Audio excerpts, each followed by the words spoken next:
មេឃលើដីមានតែស្រី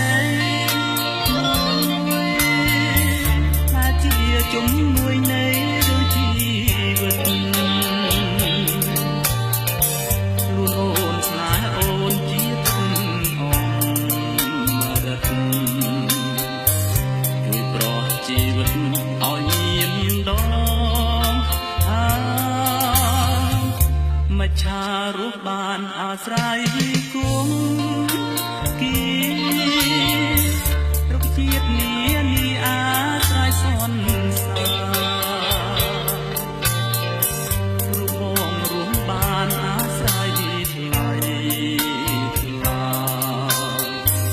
គឺជាដងហើមសោមរឿងសង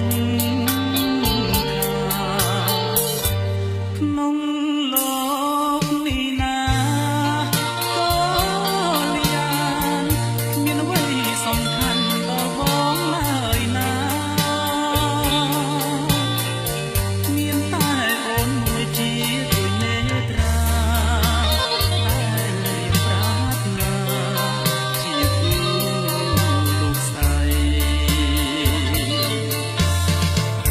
ទោះជាផែនដីរលាយស